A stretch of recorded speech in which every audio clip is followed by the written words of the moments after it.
Hello and welcome to my video about the Master Duel Limited 1 event.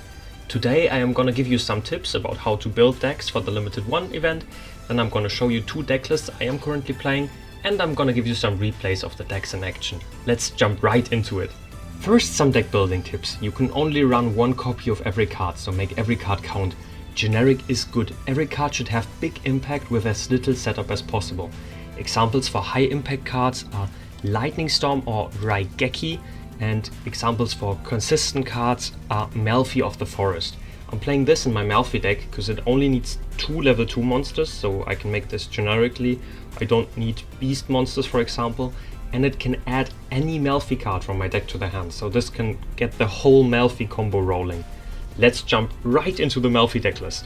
The first deck I'm playing in the Limited 1 event, Melffys. Why did I decide to play Melffys? I'm playing Melffys because Melffy of the Forest is incredibly accessible. This is a generic rank 2 Xyz that can detach 1 Xyz material to add any Melffy card from your deck to the hand. This could add Puppy, and if they normal summon or special summon a monster or try to attack the Puppy, you can return the Puppy to the hand, and then you can special summon any level 2 or lower beast monster from your deck. This triggers Melffy of the Forest as well, that you can target 1 face-up monster my opponent controls. It cannot attack, and its effects are negated while it's face up on the field. This effect continues even if Melffy of the Forest leaves the field, which is insane. And the Puppy can get you a Kalantosa from the deck as well to pop a card, so this is 2 interruptions and 1 search if you can get a Melffy of the Forest summoned.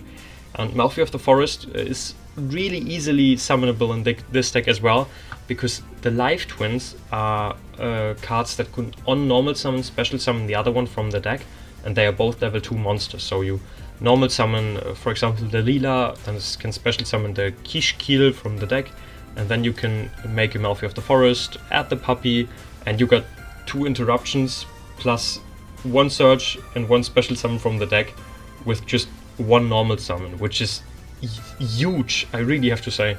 The rest of the deck is kind of rank 2 turbo. I'm playing Samble the Summoner. This can special summon another level 2 monster from the hand. I'm playing stuff that summons themselves, like Retime Reviver Emitter. This one is insane as well, because it's basically a Plague Spreader zombie, but it doesn't really have a cost. Like, it's a Book of Moon for 1 monster on each side of the field, and then it can special summon itself from the graveyard or the hand. And if you use it as Xyz material, it just always goes to grave. It doesn't get banished after it leaves the field. You can use Pot of Avarice as well to recycle your cards. You can make an IP on your opponent's turn, maybe summon an Access Code, summon a Nightmare Unicorn. You can go into Zeus, which is such a high impact card. You just make any Xyz monster, make a Zeus, or you can make a Herald of Arclight on your opponent's turn with Hopbeer Squadron. The possibilities are endless with this deck. I really like this deck, and be sure to check out the replay at the end of the video. Now the next deck I'm playing in this event. And now my Exodia deck for the Limited 1 festival. Most cards in this deck either draw cards or send cards to the graveyard, because we can add Exodia pieces from the graveyard to our hand as well. I think my favorite card in this deck is Magical Hats. This can, during our opponent's battle phase, special summon 2 spells or traps from our deck. So this can summon Metal Force Fusion and rank up Magic Zexal Force from our deck. And then we can banish Zexal Force from the graveyard to draw 1 card, and we can shuffle back Metal Force Fusion to draw 1 card. This is a really fun deck if you want to play something in the Limited 1 event. Morphing Jar is great. This can draw us 5 cards. Card can draw 2 cards. Maxi can draw many cards, as we all know, and Card Trooper is really nice as well. This can just summon foolish 3 cards to the graveyard, then if it's destroyed you can draw another card. You got Dugaris in the extra deck. This can draw 2 cards. Baguska in the extra deck can stall. Most of the dangers are limited in the TCG anyway, so it just feels like playing the TCG ratios. You are playing 5 Exodia pieces too that would be limited anyway, so this really doesn't make much of a difference. It's really fun to play. I love that cards like Hope for Escape can draw you up to 4 cards.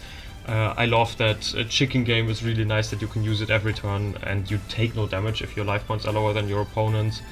I really like cards like Performer Pauper. This can inflict damage to you, so then you get lower life points and can draw more cards with Hope of Escape. It's really fun. You can make Imduck the World Chalice Dragon with an Exodia piece and then pop an opponent's monster. There's so many things you can do with this. If you want to play Exodia and you thought it would be impossible in the Limited 1 event, this list is not impossible. I have already won all the rewards on 2 different accounts, and it's been like 2 days since the event started, and I worked for like 9 hours on all the days, so I didn't play that long and already got max rewards. So if you want to play in the event, I can just recommend using one of the 2 lists I provided.